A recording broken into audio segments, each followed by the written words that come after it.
Alberto Scorfano. Luca Paguro. Piacere, Trolamo Trombetta. You might think Pixar's Luca is just another hit animated film, but a look behind the curtain reveals that it's not just a movie about two teen sea monsters. It's so much more.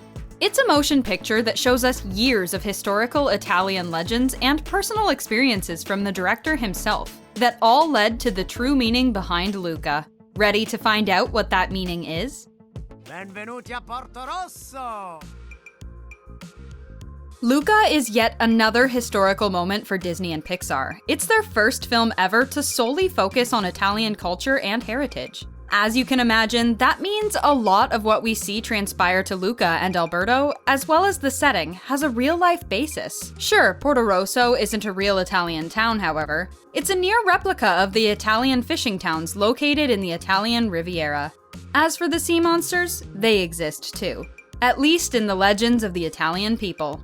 Everyone in Porto Rosso pretends to believe in sea monsters. When talking about the inspiration behind the sea monsters, director Enrico Casarosa said, "There's a big history of sea dragons. For example, one is in San Frutoso, which has the famous abbey.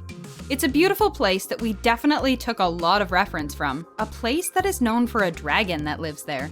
Along with the sea dragons, there were stories of friendly octopuses and feisty krakens that even had references in the film. Kinda sounds interesting. When it came to designing the sea monsters, they pulled out old Italian sea maps and took reference of their illustrations. However, they did have to tone down those illustrations a little when they saw it become overpowering in the film.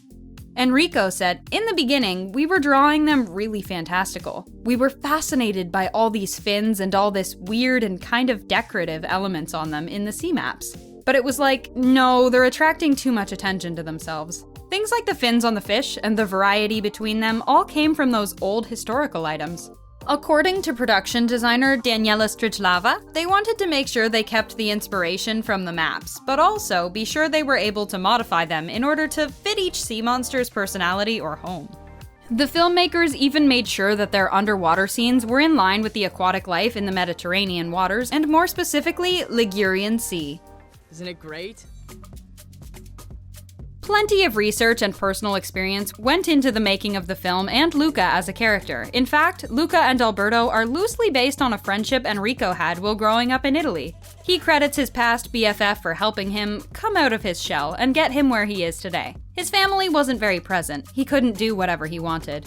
It was the perfect friendship to get me out of my comfort zone and help me grow up. What does that mean? No idea. Go find out for me, will ya? The location was also chosen based on Enrico's childhood. The director would visit the Italian Riviera during the summer months, and his fond memories of the towns were the reason for the setting of Luca. But, of course, Enrico couldn't rely on solely his own memories to create a movie on Italian culture. Who wants to watch me eat a big sandwich?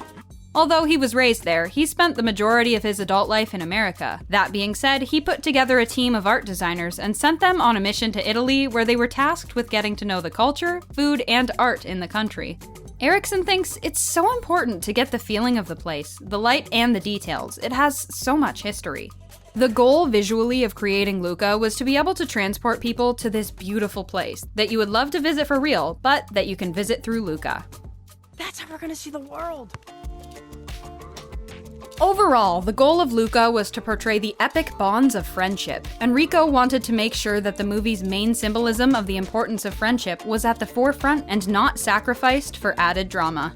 They even cut certain scenes to make sure they kept it in line with the vision.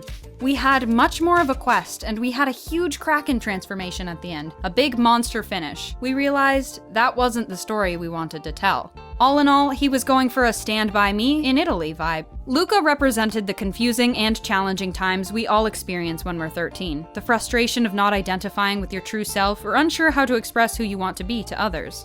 Luca disguising himself was actually a metaphor for that situation, and another extension of Enrico's personal experience. Your life is so much cooler than mine. Those years where you feel odd in your own body and you don't fit in for many different reasons. So something felt right talking about that age with the setting of a changeling. Someone actually hiding his true self naturally because he has to. The contrast between the murky ocean waters and wide and never-ending human lands also helped showcase the cramped feeling Luca was experiencing as a sea monster.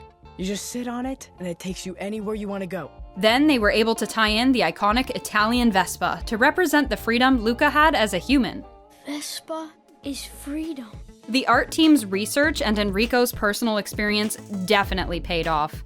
They created a film that not only gave representation to the beautiful Italian culture, but a film about friendship and growing pains that people around the world can relate to. What did you love about Luca? Thanks for watching!